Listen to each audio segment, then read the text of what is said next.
Okay, so I'm Alec Clayton, and I'm married to Gabby Clayton, and we are the owners of Mudflat Press, which published Bear Souper Sunday Cookbook, which I'm sure you've all seen. But this is written by Chris Hyde, who is here with us, and illustrated by Roxanna Groves. And we're hoping that they will tell us a little bit more about the book, what's in it, and how they came about doing it. And then we can all chat back and forth about it. So I think I'll turn it over now to Chris and Roxana and just tell us a little about how this book came about and why. Roxy? Yeah, I remember Chris and I have known each other for what, 25 years now? Something like that, a really long time. Yeah. We've always known each other in the context of art. I owned a gallery and was part of a gallery. And Gallery Chris, boom. yeah, no, before that, Matter Oh, matter, right. And then antimatter. and Antimatter. So Chris has been entangled in my art life since the day I met him. But then he started Souper Sunday, and I've been his cheering section from day one because it's a phenomenal idea. And we're just kicking around the idea. I said, you got to do something with this soup, these recipes, because people kept asking for the soup. So I don't even remember exactly how we came up with the concept, but I remember when we hit on, stone soup. Every culture has a stone soup, and we can Well, do it. you started sending me pictures of soup animals. Yeah, I think that's where it started. I can't remember what the first couple of ones were, but I think you got the idea rolling by just doing some art spontaneously. I think the soup fox was the first. Oh, Uh, okay. and the soup kitty is not in the book, but soup kitty was one of the very first soup animals. And I originally started doing the soup animals just to keep people interested and intrigued and coming back to read what Chris had to say and what other people had to say with something with a fun hook. And the that kind of translated into, wait a minute, what can we do with these soup animals? Soup book. I, I know you're both active on Facebook. Was that where this process was kind of being public, or was it something else, or more than one? I think it's just more or less hanging out and talking. Chris and I live not that very far from each other. So, we just talk and chat and hang out sometimes. And, I've got this, you've got that. And I'm an antique dealer, and I take some of Chris's stuff, his really cool stuff, and sell it for the good of the order. So, that was another place that we touched base. So, Mhm. I mean, we've been in pretty constant contact all along. So the genesis of this was pretty organic, I think. Yeah, for sure. It was just a concept of, okay, we've got these animals. How do we string them all together? And somewhere along the line, I think I had thought of stone soup, but then Chris took over, tying the animals to the soup and telling me what animals he needed to go with what soup. Or I would suggest, okay, you've got a peanut soup. How about a squirrel? But Right. it just kind of grew organically, and the animals just kind of naturally fell into their place in the book. And Yeah, no, I think that's right. my favorite part about this book, this is something no one's ever done before, to the best of my knowledge. I mean, yes, there are kid cookbooks, but the kid cookbooks have things like, how to put chocolate on a graham cracker and melt it. They're not full on, this is how you make soup recipes. They're designed for the grown-ups to make the soup. And to me, the idea of a kid saying, I really like this mouse, I really like this soup. So you make the soup that the mouse loves, and you're actually making the mouse's soup. And you And get to actually eat the mouse's soup. you're priming their imagination with the idea of woodland animals that are associated with each of the 12 soups, which is great. And I think that works really well. And yeah, a big part of it was encouraging parents or adults to learn how to cook with their kids. And there is a story of community that goes through it that sort of reflects the ethos of Super Sunday, but with the woodland animals. Yeah, and it takes into account the fact that these animals don't live in houses. I mean, they may wear hats and coats, but they live where animals live. Burrows. Yeah, burrows, nests, whatever. You know, there's a crow that goes to Mexico. So we tried really hard to keep the animals connected to the world they live in, because I think one of the things that happens a lot anymore, that cute animals get so anthropomorphized that you can't even recognize where they came from. You know, they all wear high heels and too much makeup, but these animals are basically animals.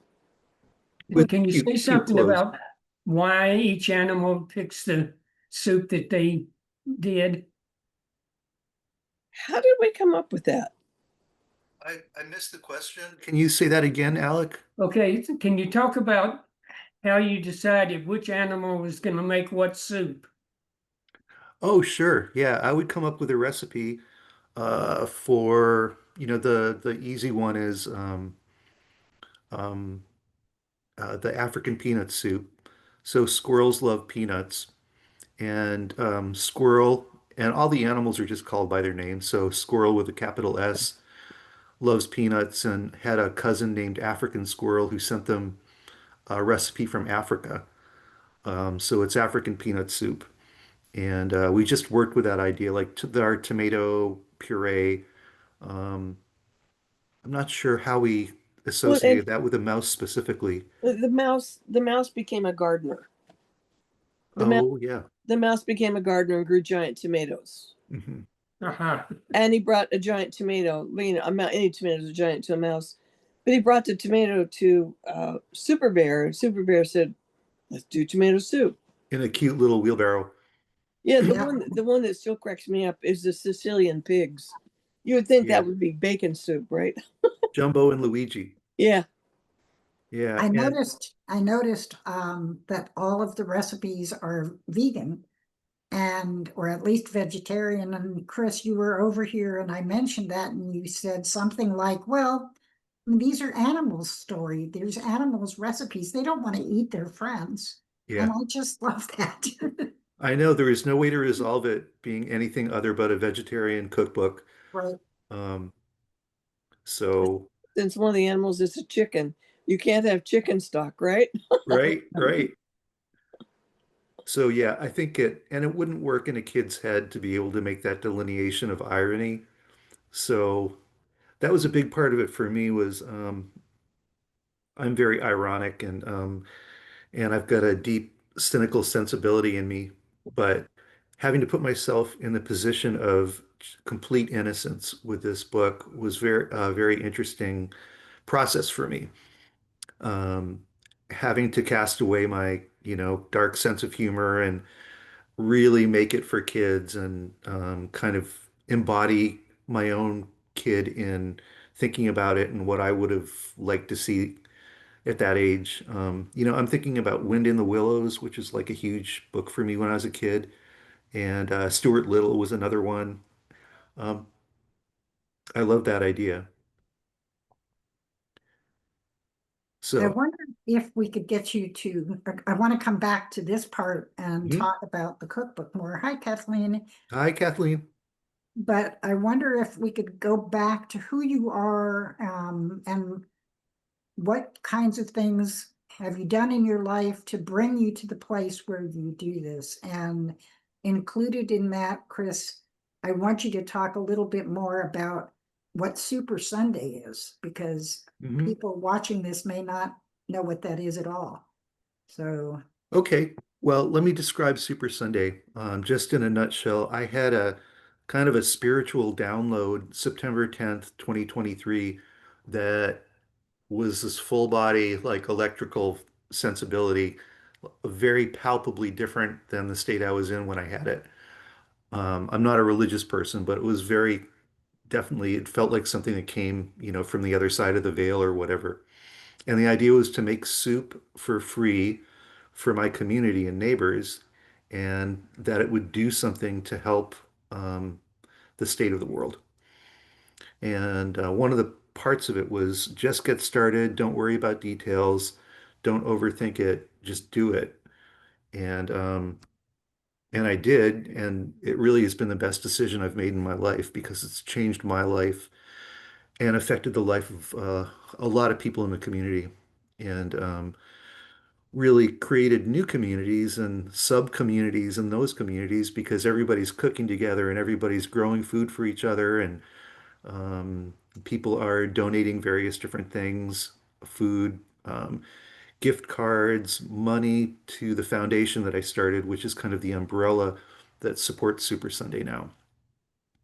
And the basic idea of Super Sunday was to start um, a group where however many days a week, people can come over and pick up hot soup that I made. Um, it was, I think, at a time, it was a couple of years since COVID, but it was at a time where people were still really stuck inside, and I think more used to being inside and not seeing people and not socializing. So my initial idea was having people to come over so we could start seeing people in person. It didn't work out at all that way. So for, I don't know, 6 weeks, I tried that and I realized just nobody was showing up, one or two people after me cooking all day. And I was like, it was a little frustrating. So I went back to my initial thing, which was working with the Buy Nothing group and posting on the Buy Nothing group free soup. So that was sort of the genesis of it. It took me a few months to get people following me and into the idea. And there were a couple of news stories, and more people would show up. And I'd go to the Buy Nothing group on Facebook, and I would invite people to join my group. And in the first couple of months, I had maybe 80 people, and I now have 4,300 people here and then across the country. And the reason there are so many people is Eric Johnson did this really nice video. He's kind of a stalwart guy in Seattle who's been with Como for a long time. He's since retired, but this is about a year and a half ago. And that story, kind of describing my experience and cooking for people, went viral with more than 2 million views on Facebook alone. So I hear from people all over the place, all over the country, sometimes from other countries. Um, and the ethos of Super Sunday was basically just that um, it was a breaking of bread with neighbors. And you could come and pick up soup and be welcome no matter who you were, no matter what the situation was. You're welcome. So you could be a millionaire and you're just as welcome as somebody who's homeless or um, doesn't make a lot of money. And you can be from anywhere. The only caveat is mean, divisive behavior is not tolerated. And then the group is also free of religion and politics. We're not associated to any religion or there's no political affiliation. And the reason for that is I don't want people to think that sharing food is conditional on anything. It's a basic human to human um, right that we all have. And when you proselytize to people in order for them to receive a portion, they have to sit through your sermon or whatever, or you're just an institution, even if you're not saying that it's it's because what we're doing is like supporting if we're a particular religious sect or whatever, if you're posting that, people kind of know that you're sort of bound by that book and structure to be kind and to give stuff to people as opposed to just doing it, human to human. Um, I think there's something important in that. And I know working with the population downtown who are some of them are homeless. They really appreciate the fact that we're not um, affiliated with a religion. So anyway, there's a thumbnail. Well, one of my favorite things too is the soup library. I love the soup library. That's where soup that's left over or excess is frozen. And if somebody gets sick or has a cold or a medical emergency and they need soup, they can, text Chris and say, I need some soup. And we can get frozen soup out of the library and get it to them. I mean, I've used it a few times. My son Corey's family all got COVID, and I was able to get soup from the soup library for him, and healing broth made a huge difference. Just having that resource too. So when there's not brand new hot fresh soup, there's still, okay, here are 6 soups. This will last your family for 3 days.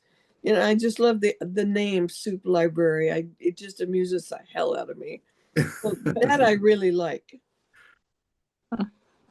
Well, Roxana, since you started talking, I would like you to talk a little bit more about who you are and how you got here. Anything you'd like to share? Let me think. No. I've been at Olympia for a really long time now, probably over 50 years. I've moved here a very long time ago. And I've been involved in the arts community in some way or another the whole time. I actually was one of the founders of the original art walk. And that was late 70s, early 80s. I have a newspaper story somewhere where we got a hold of all the restaurants downtown and we said, would you be willing to, show some art and stay open until 8? And it started on 4th Street with like the old Rainbow Restaurant. Oh yeah. And, Childhood's Inn and a few restaurants in town. And that was the genesis of Arts Walk.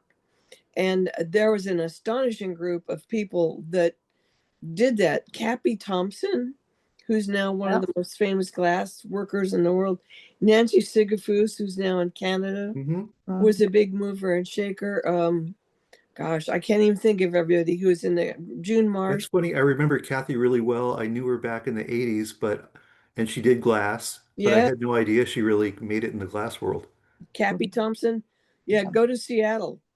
I will. I'll look her up. Thanks. The airport, the big wall in the airport international terminal is her work. Yep. It's astonishing. So, but I've made choices in my life that meant I couldn't just like make art nonstop. I had to have a job. I've had a family and everything, but I never stopped. And I guess about 30 years ago, I said, I'm done. No more straight job. And I went into the studio. And I also, like I said, I didn't say it. I work in a lot of repurposed materials. And I do a lot of hunting and salvaging. And I find an awful lot of really gorgeous things. I grew up in Europe. So my background is all knowing what all this stuff is. So I'm able to cull from the things I find, things I can sell to support my process and to support my work and keep me sparked. And, I'm surrounded. People walk into my house. It's like walking into, I don't know, museum maybe, or it's like exit through the gift shop. But I'm 77 now and I'm endlessly curious. Still, every day I get up and want to know, what can I know today? What's new today? And I draw every single day. I draw or paint. I fill a journal every once in a while. And a lot of my ideas come from that. And I think I've been drawing animals and such for a very long time. But, once in a while you catch something and it's like Chris's epiphany, a spark catches. And that spark just lights up a whole grass fire. And I've always wanted to do art that was accessible, that anybody who wanted to own a piece of it could have it. That it wasn't elitist. It wouldn't cost you $600. And it wasn't made in China. And you didn't buy it at Hobby Lobby or Joann's. So I hit on the postcards because that's something you could hold in your hand. You can mail it. You can put it in a frame. It's affordable. And it's inexpensive. Anyone can have, a card and hang it on the wall.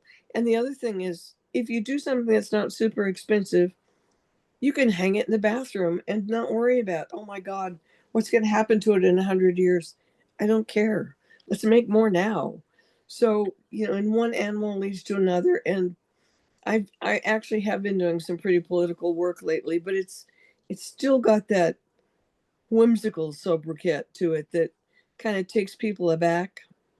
So that's how I got here. And then Chris and I work together, and he makes the most astonishing repurposed stuff. So we've done a lot of that together, and here we are, still getting it done.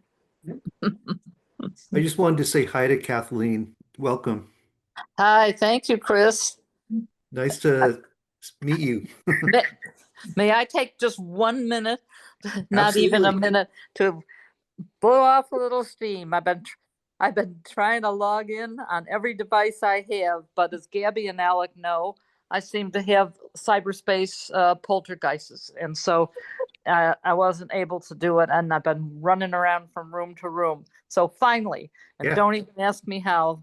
Finally, finally, I found you. So I'm delighted.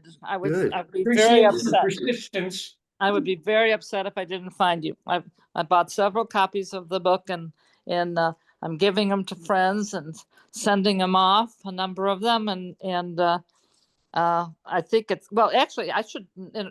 I don't know that Roxanna was finished with her. Oh no, that's fine. So I can talk till the cows come home. Just okay. So can I. So I guess we'll have a little competition here at any rate. But yeah, I know those people that started Arts Walk. I'm a clinical psychologist. I'm still working. I'm 80, still good for working. you. I Good Good for for us. you. I- Wow. Yeah, I taught at Evergreen for several years, not other colleges. So, Yes, yeah, I'm a greener. oh, you I'm a are? greener. Well, good. Hi. Okay, good for Wow, a you. bunch of greeners. We Oh, Mar- call oh, Marilyn the only call one a that's group not of is that greeners. Alec. Marilyn Gabby and- Frasca is my hero. Oh, yeah, Marilyn's a friend. Yeah. Yep, mine too. So, this book, I was over at Gabby and Alex, and Gabby mentioned about the book and said Hmm. she was working on it or editing it or something, and said what it was. And so I just sat down and sort of looked over her shoulder while she was editing, and I just thought, oh, this is great. I'm a clinical psychologist who works with children and families for about 5 decades now. Oh, wow. And so it's a wonderful book for children and families. And also being, an educator and an academic, I love that it introduces the readers to new words. Every recipe has some new words, certainly for children, but also for many adults, I think. Pureed and caramelized and several of the, several new words, and some of them foreign words. But I like that. And I like that that when you're talking about the animals, I'm also an animal lover. When you're talking about the animals, you name the family that they are, and you have information in the recipe part that is particular to the species of animal. So I like the fact that it is that it's realistic, and that a child and an adult actually are learning something new, both from the recipe and also from the description of the animal's life or habitat.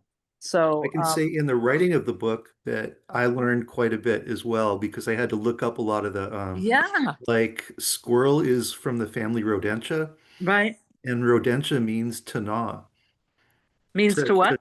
To gnaw. To gnaw. Yeah, chew. Yeah. So I didn't know that ahead of time, but yeah, it's been a learning experience for me too. I'm really glad to hear somebody who's, um, all of us except for you are and Val who's listening, I think um, you lose a certain amount of objectivity when you work on a project, and artists, writer, publishers. So it's good to hear kind of a fresh voice about your feelings about the book and your thoughts about the book. Well, I think it's delightful, and it comes out of your work, and I'm not directly involved in feeding the homeless here in Olympia. I give them a few bucks and some little packets now and then, and that's about it. I support it. I send money, but I'm not actively involved in that, but I do, and do other humanitarian things, international things. So the commitment, I guess, that I'm hearing about, to some extent, both from you and Val, is to be able to get things in the hands of people that need it, that don't have a lot of means, don't have a lot of money, and can still enjoy it. And it's new and fun, and it doesn't speak down to anybody. It's interesting. The animals wrote the cookbook, but they're not speaking down to anybody. Yeah, I think that's really important.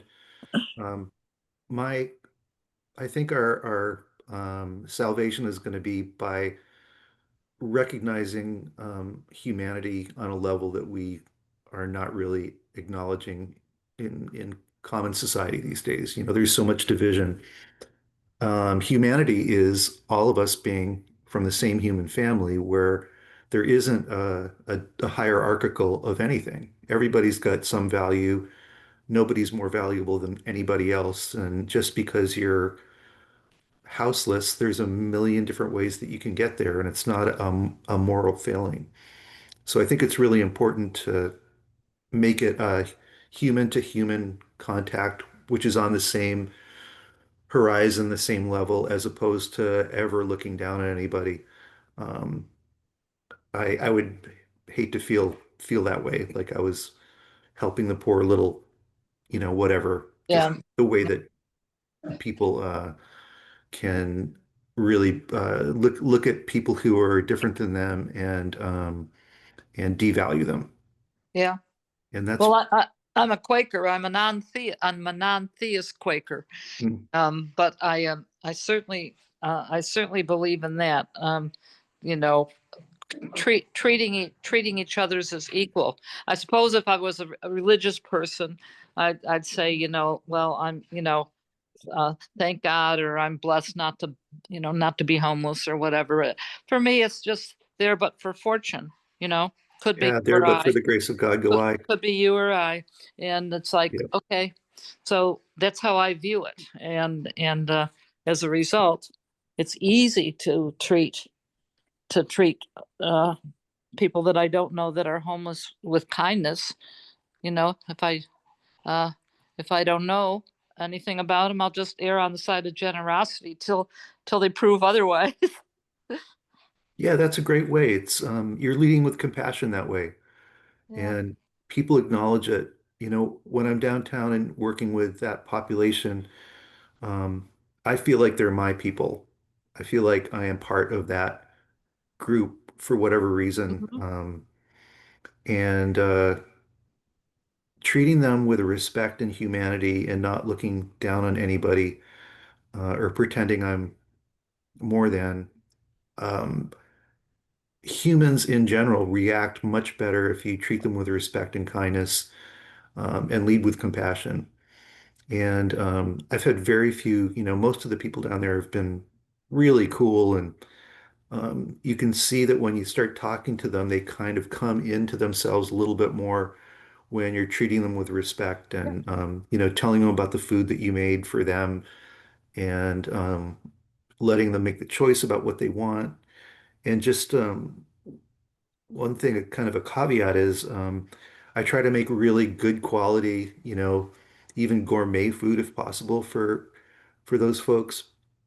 And that I think has a psychological or spiritual or both, whatever, effect on them by letting them know that they're worthy of good quality food. And they are. Yep. The people that I feel the most strongly about are the parents that are struggling to feed their kids, Yeah.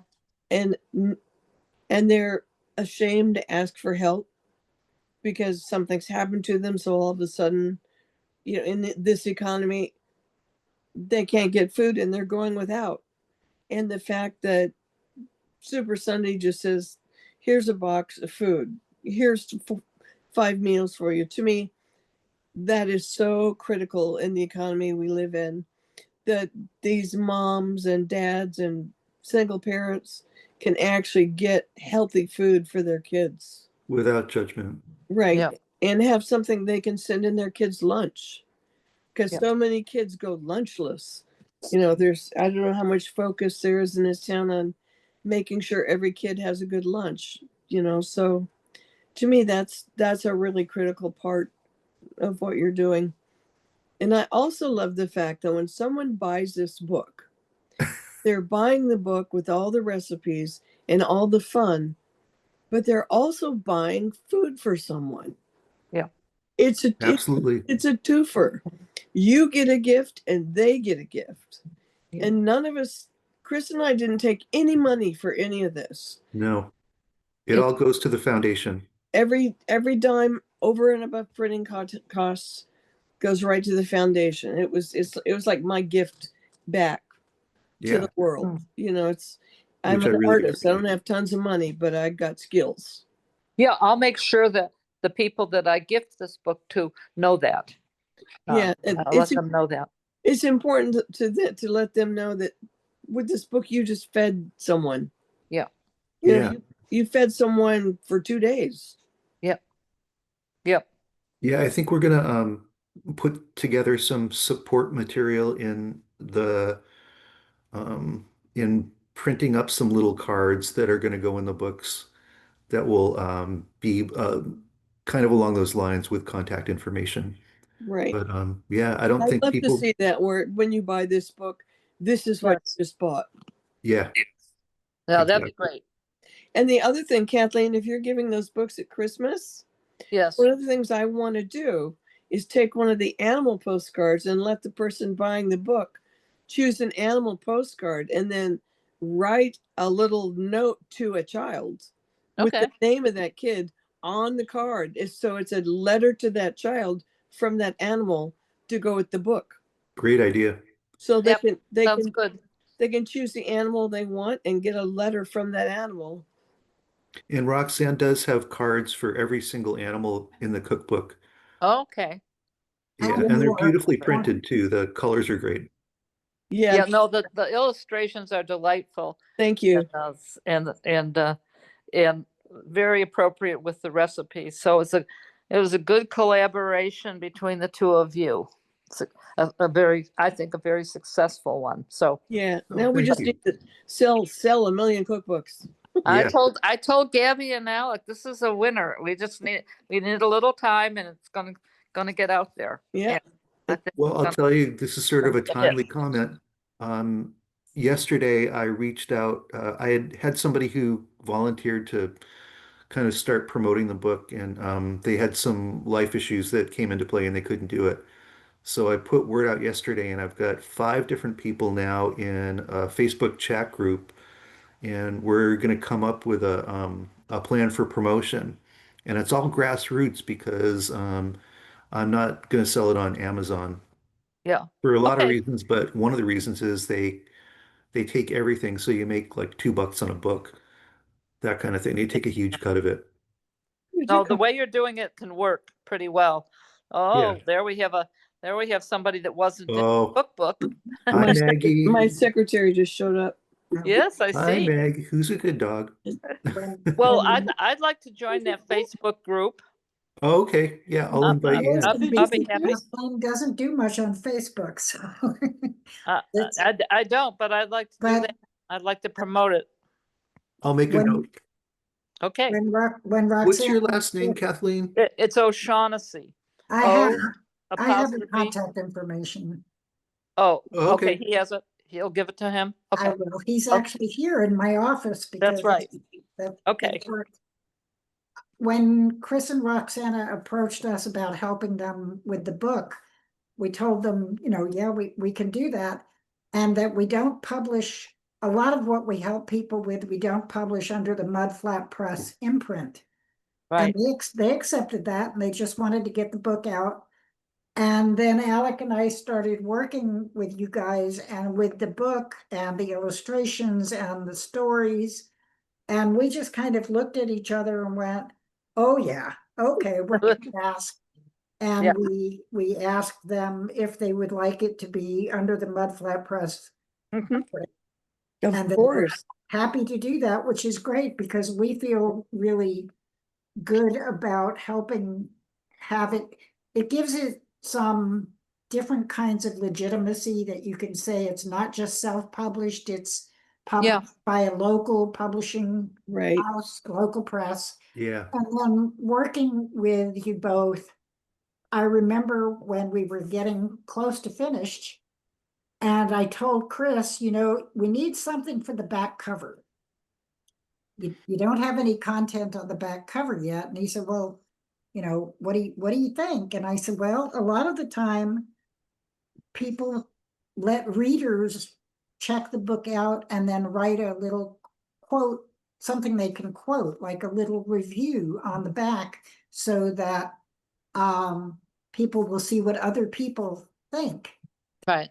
And Chris was like, well, okay. And I said, I think it was me who said, well, why don't you have the animals write something? Yeah. That And was your idea. it was like I set off a firecracker because It's hilarious. I was excited about it.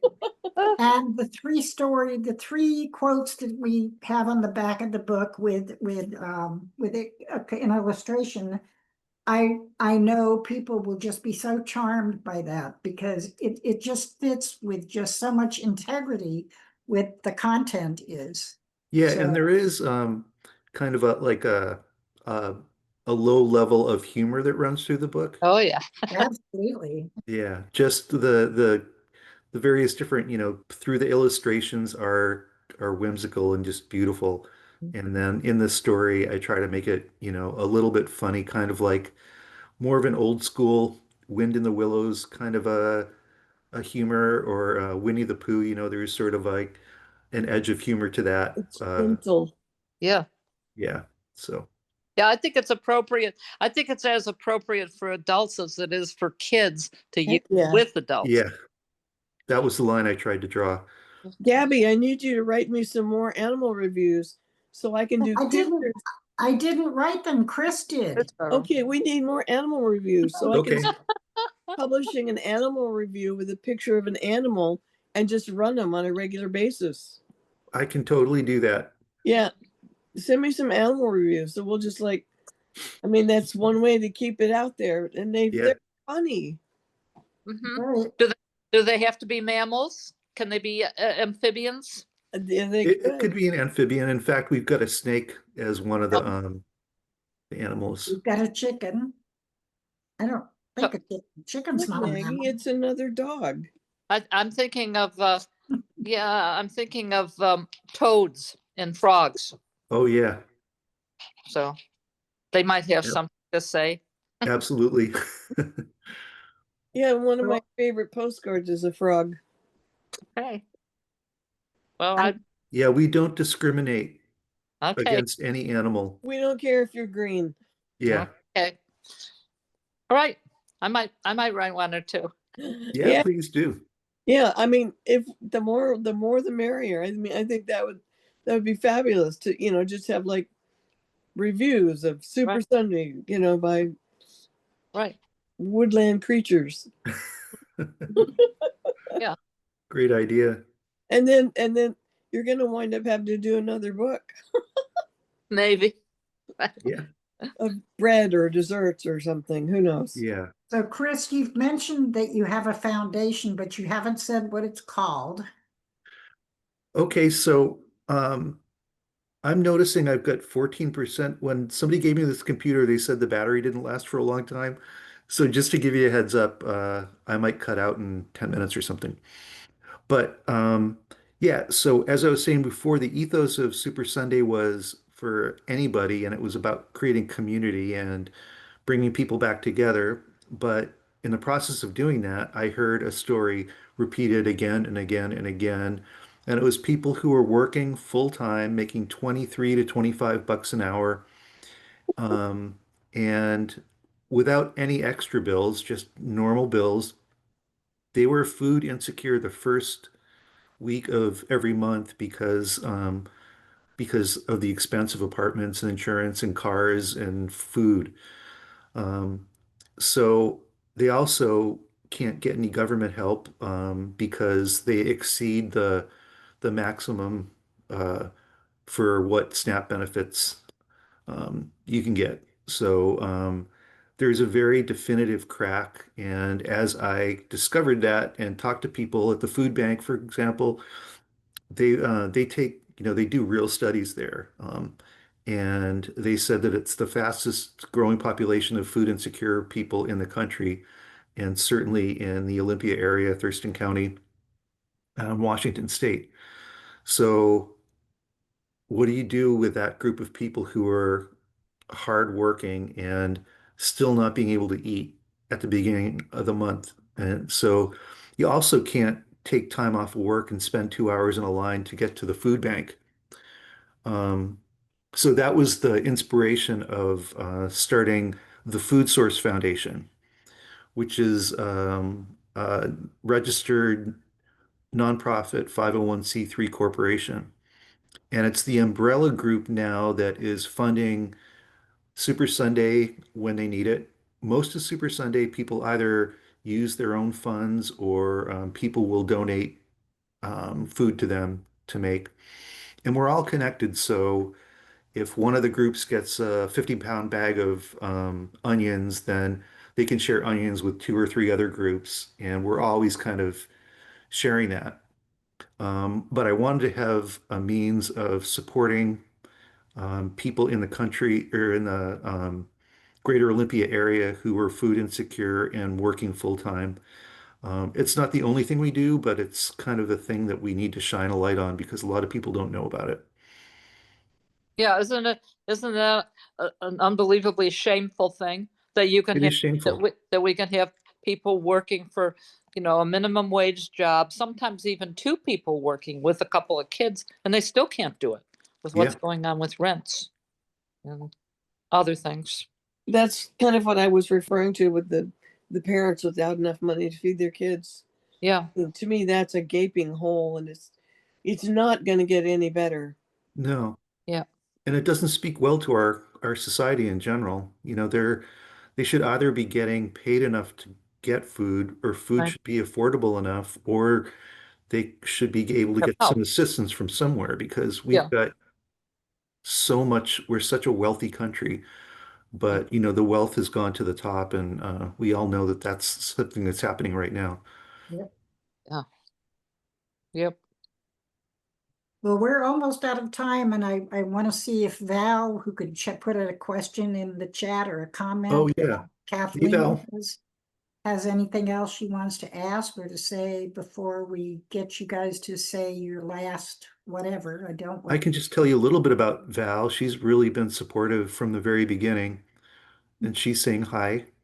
I And she think I works know at who Val. volunteers Oh, at the, the Val that I know. I'm pretty sure you are, but yeah. Um, so she works, volunteers at the food bank, and she's been super supportive in the whole process. Huh. Okay, okay. so Val's saying she doesn't think she knows Yeah, you. that's okay. Maybe I will one of these days. Can she speak, or she just has to be in the chat? She's I think she's just chatting. Okay. Hi, Val. so So Val, I don't know if you have anything that you wanted to add. She's not using the camera or mic tonight. Okay. is there anything you'd like to add or to ask Val?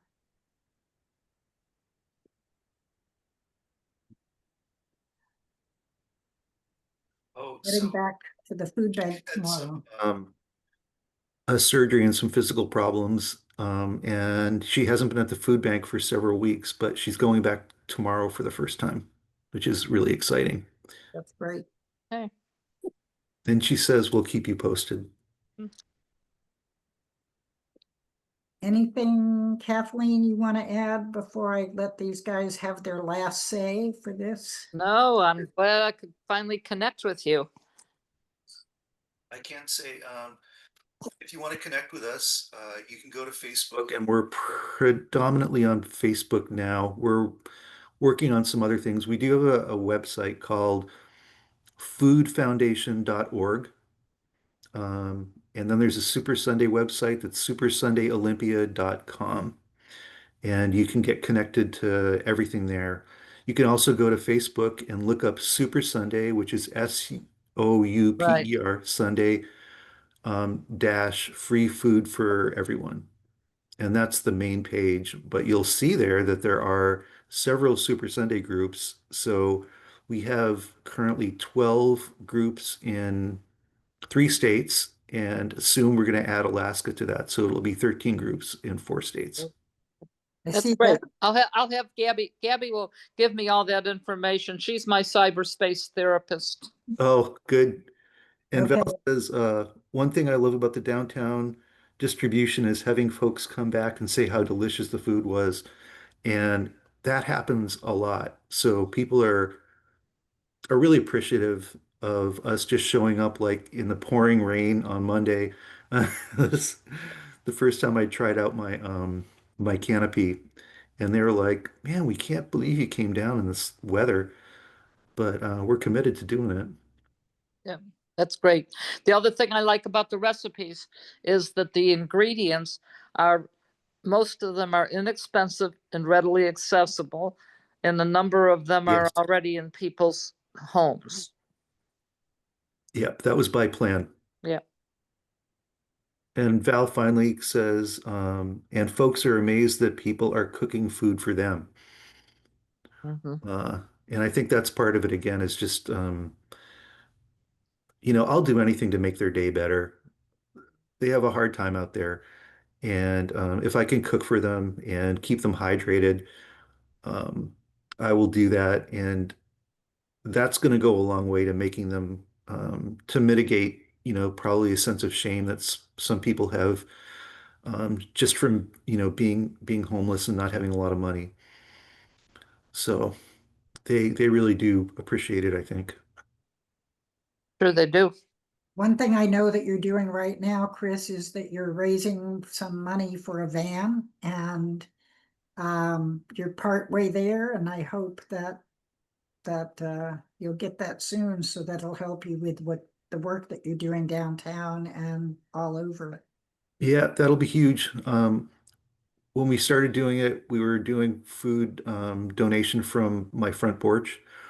And after about a year and a half, there were a lot of people coming, 70 people a day kind of a thing, to pick up food pantry items and hot soup later on in the day.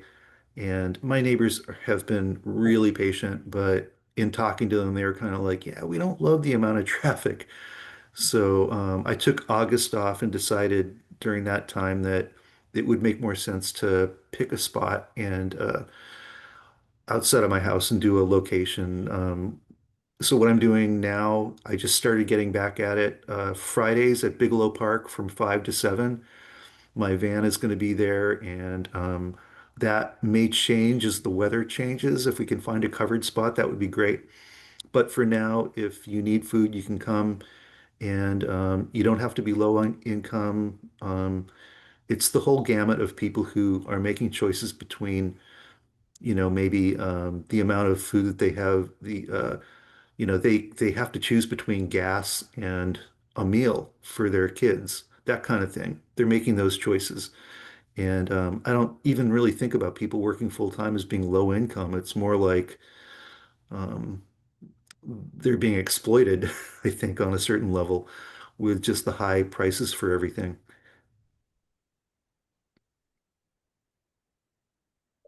Roxana, would you like to say anything else Oh at the no, I end? just support everything Chris is doing, and the drawings I've done for Super Sunday have been, you know, a gift that I could give. It's the gift that keeps on giving, hopefully, and it's been really fun to do things for people to appreciate. And I think people do get a kick out of. Well, there you go. There's the beer cat. Yep. And it's been fun. So I mean, if we get some cool animal reviews, it gives me an excuse to do some more animals too. So that'll be fun. And I'm Looks like just it's been a labor of love from you.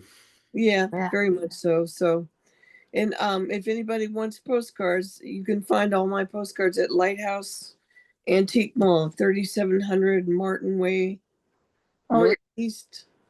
And that's Okay, good. I know where that is. What? I know where that is. Okay. Exactly. I'm in the Fiesta room in the back. You Okay. can't miss it. And there's a special section of soup cards. And I've got the cookbooks there for anybody that wants them. So you can find all the postcards I've got there. And by the way, it only costs like 70 cents to send a postcard. And there's no envelope to go to the landfill. I highly and if it's someone that you really don't like, but you have to send them something, it's like happy birthday, send it, you're done. Yeah. Have you got a skunk? Have you got a skunk for that one? Yeah, there you go. You're gonna add a recipe for skunk cabbage we can send to them. Good idea. Well, Passive aggressive cards, that's a whole new Yeah, possible approach. that's all I got. And it's been really fun. Thank you for hosting us. Yeah, no, thank you it's so much, great. Gabby and Alec. It's And it You're was quite great welcome. to meet you, Kathleen, and Nice to thanks meet for being you. involved, Val. Look Yeah. forward to seeing you soon. And once you get this all wrapped up, I'll repost it in a couple of places too, and so people can watch it at their leisure. Yeah, yeah. Please send me a link, Gabby, I will, when I get it, I'll when post you're it done. on the Mudflat Press page about your book and then send you both the links so you can share it. It'll be on YouTube. Okay, but- cool. Okay, perfect. So Excellent. I'm gonna turn off the recording now, and if anybody wants to hang out and not be recorded, that's cool too. So thank you, everyone who's here, and thank you, everyone who's watching. Bye-bye. So now we can say what we really